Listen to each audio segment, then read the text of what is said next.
सत्संग जी बड़े प्रेम और सत्कार से कहना जी धन निरंकार जी। सत्संग जी दास विनती कर रहा है, दास से त्रुटि हो जाए तो अपने घर के बालक समझकर क्षमा करिएगा।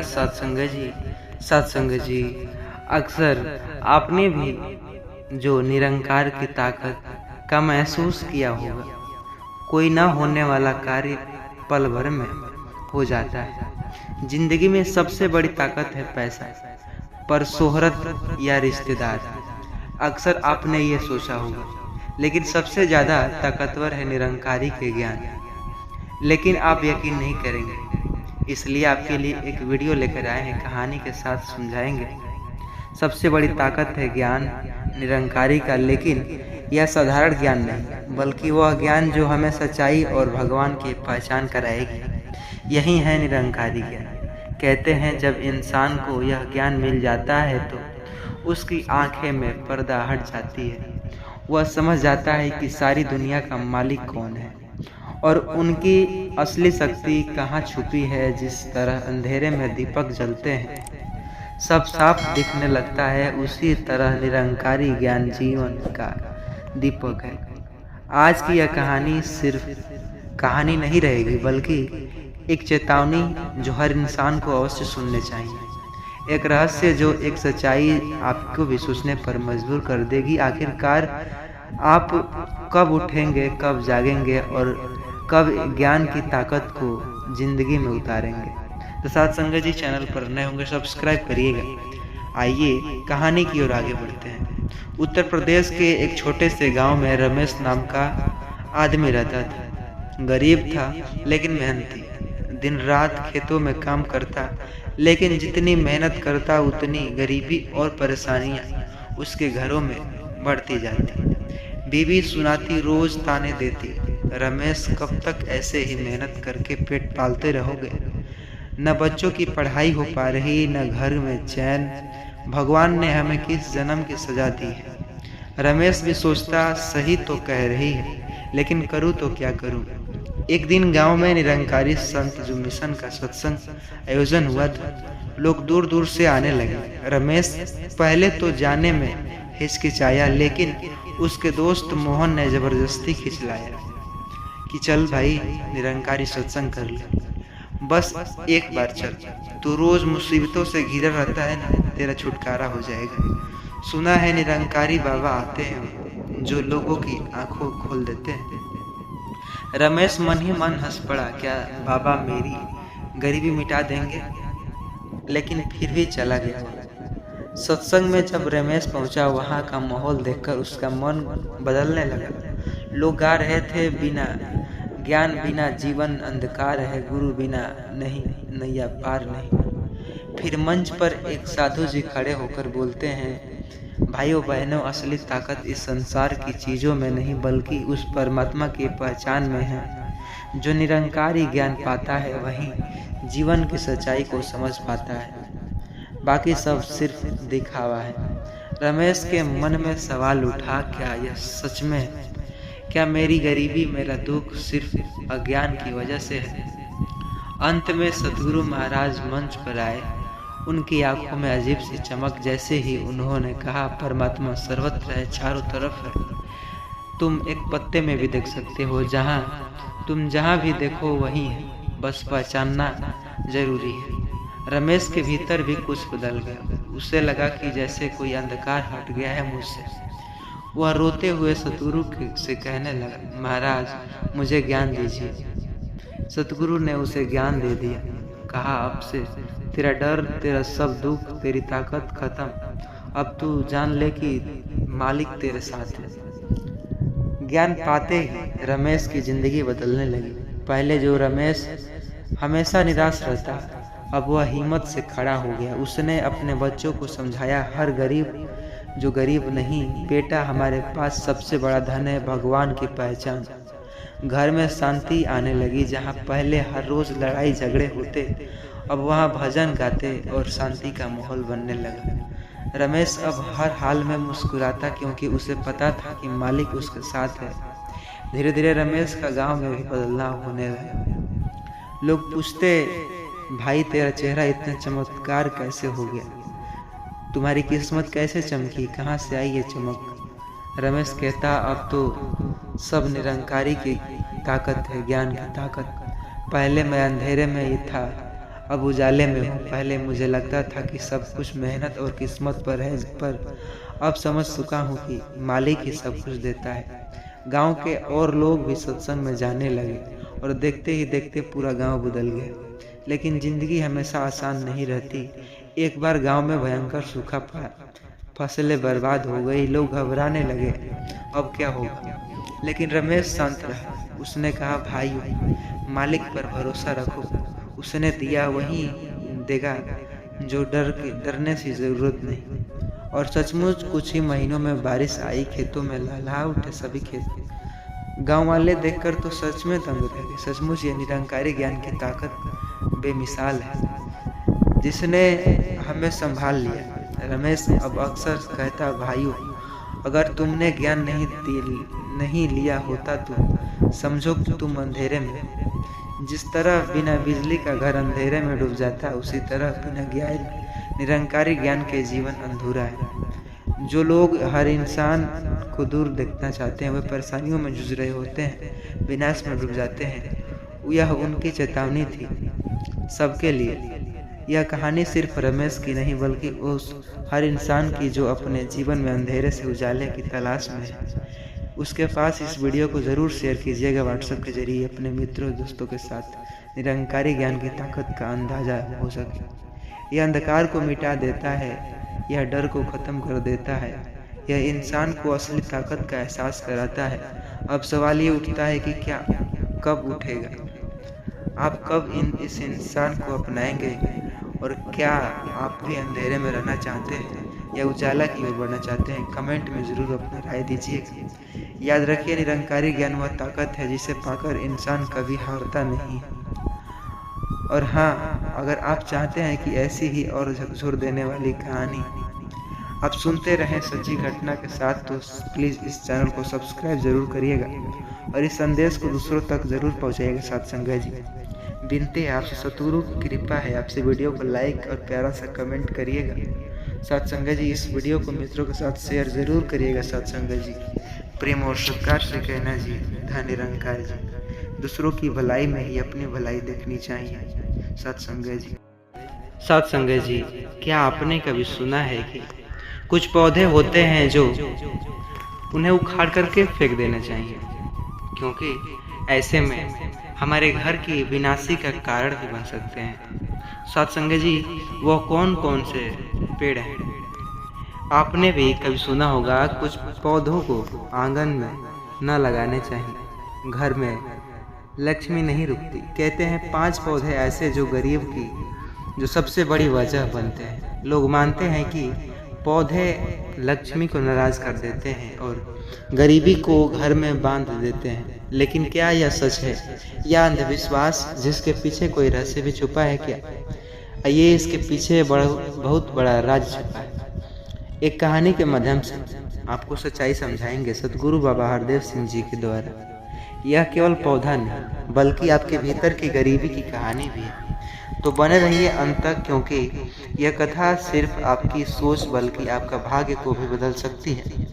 सत्संग जी, उससे पहले चैनल पर नए होंगे सब्सक्राइब करिएगा और हाँ, इस वीडियो को पूरा सुनिएगा, तभी तो आप यकीन कर पाएंगे। गांव सोनपुर की है कहानी। हरी भरी खेतों में बीज घुसा, मिट्टी की खुशबू से भरा गांव। यही रहता था रामलाल। मेहनती तो था, लेकिन गरीब किसान रामलाल दिन भर मेहनत करता, लेकिन घर में हमेशा कर्ज, बीमारी और झगड़े ही रहते।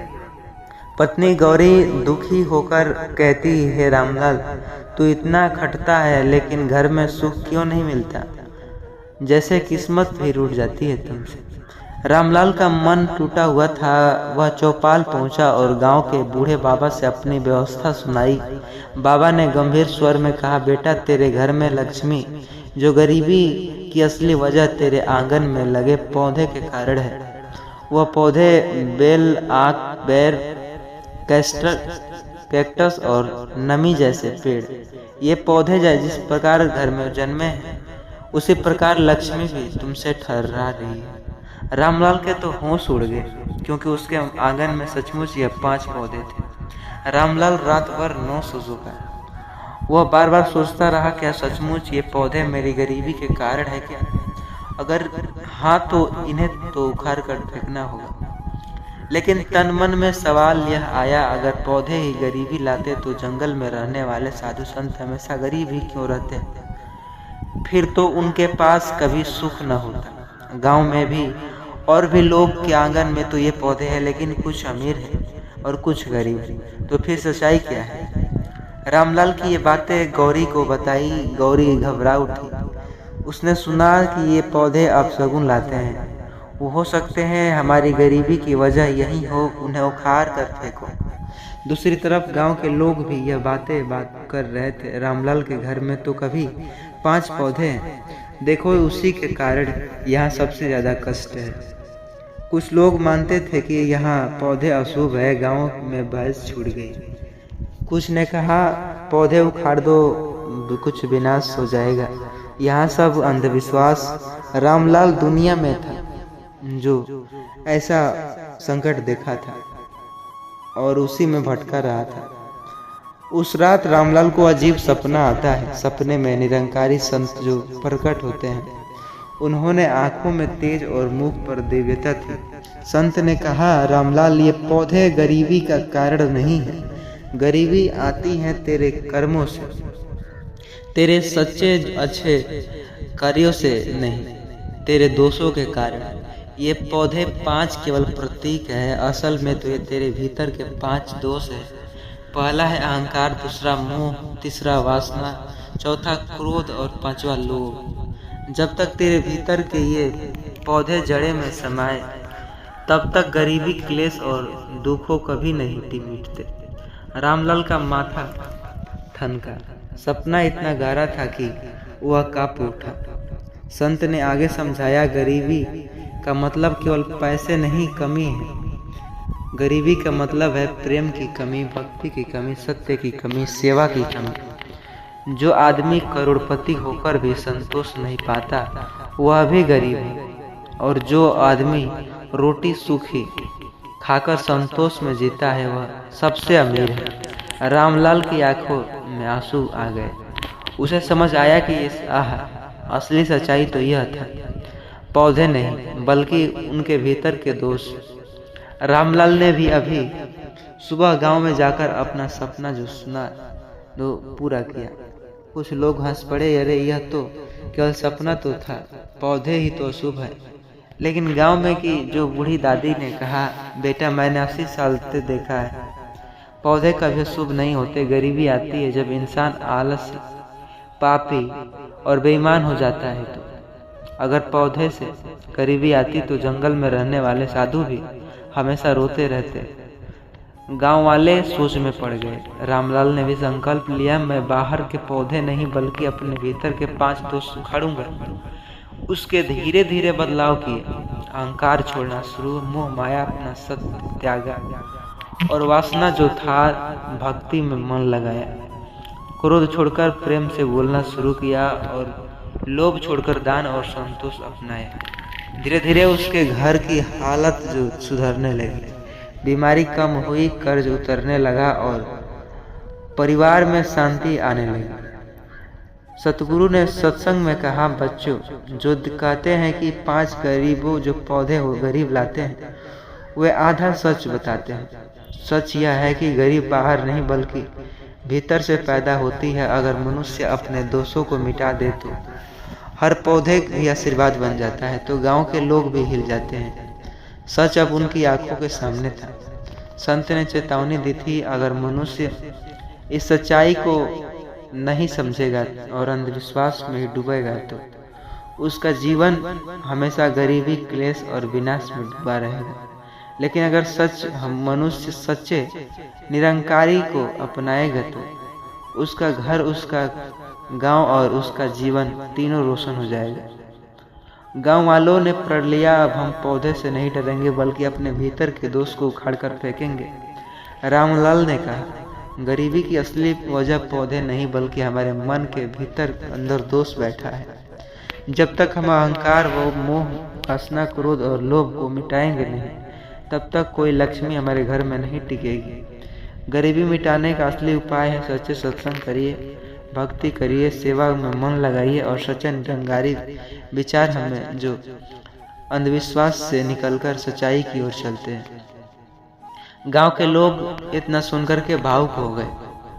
वो मन ही मन अपने आत्मा को हिला बैठे थे। अब अंधविश्वास नहीं मानेंगे, अब वह अपने भीतर को बदलाव लिखेंगे। यह कहानी केवल 5 पौधे की नहीं बल्कि हमारे भीतर के 5 दोषों की थी। अगर आपको भी यह सच्चाई झकझोर दी होगी तो इस वीडियो को आगे शेयर कीजिएगा व्हाट्सएप के जरिए मित्रों के साथ। और हाँ, हमारे चैनल को सब्सक्राइब करना भी मत भूलिएगा, क्योंकि यहाँ सच में बताते हैं वह सच जो आपकी सोच और किस्मत दोनों बदल सकती है। गरीब इंसान वह नहीं जिसके पास पैसा कम है। गरीब इंसान वह है जिसके पास सच्चाई, प्रेम और भक्ति नहीं है। तो सत्संग जी, आशा करते हैं यह वीडियो आपको बहुत ही ज़्यादा पसंद आई होगी। तो प्लीज़ चैनल पर नए होगा सब्सक्राइब अवश्य करिएगा और इस वीडियो को शेयर ज़रूर करिएगा और वीडियो को लाइक और प्यारा सा कमेंट धन निरंकार जरूर लिखिएगा। सत्संग जी, प्रेम और सत्कार से कहना जी, धन निरंकार जी। सत्संग जी, अक्सर आपने भी सुना होगा जिस घर की कोई भी मरे हुए व्यक्ति की यह 3 चीजें अपने उपयोग में लाता है तो उससे बड़ा खतरा और कुछ नहीं हो सकता। आपने भी सुना होगा मरे हुए व्यक्ति की इन 3 जैसे चीज़ों का उपयोग नहीं करना चाहिए। अक्सर आपने देखा होगा कोई मरता है तो उसके हर एक सामान को जो हम विसर्जित करते हैं, लेकिन अगर गलती से भी आपके घर में यह 3 चीज़ें रह जाता है या मरे हुए व्यक्ति की 3 चीज़ें आप उपयोग में करते हैं तो विनाश होगा। आइए जानते हैं। जरा सोचिए, हम जिस घर में रहते हैं, जिस बिस्तर पर सोते हैं, जिस बर्तन में खाना खाते हैं, क्या हमने कभी यह सोचा है कि अगर यह बर्तन या यह सब किसी मृत व्यक्ति का हुआ तो हमारे जीवन पर क्या असर पड़ सकता है? कहा जाता है मरे हुए व्यक्ति की शांति नहीं लाती बल्कि अशांति और विनाश को आमंत्रित करता है। हमारे बुजुर्ग बार बार समझाते थे कि मरे हुए व्यक्ति की 3 चीज़ों का कभी उपयोग नहीं करना चाहिए। उसके कपड़े हो सकते हैं, आभूषण हो सकते हैं, बिस्तर हो सकते हैं, कुछ भी हो सकता है। उपयोग किए गए सामान भी हो सकते हैं। उसके धार्मिक ग्रंथ या पूजा की गई वस्तुएं भी हो सकती हैं। लेकिन क्या हो सकता है? आइए जानते हैं एक कहानी के माध्यम से। लेकिन आज की आधुनिकता दुनिया में लोग इन बातों को अंधविश्वास कहकर हंसी में टाल देते हैं, जबकि सच्चाई यह है कि इन वस्तुओं में मृत व्यक्ति की अधूरी इच्छाएं और नकारात्मक ऊर्जा बसती है, और जो इन्हें उपयोग करता है वह अनजाने में उस आत्मा को अपने घर पर आमंत्रित कर लेता है जिसकी वह भनक भी नहीं।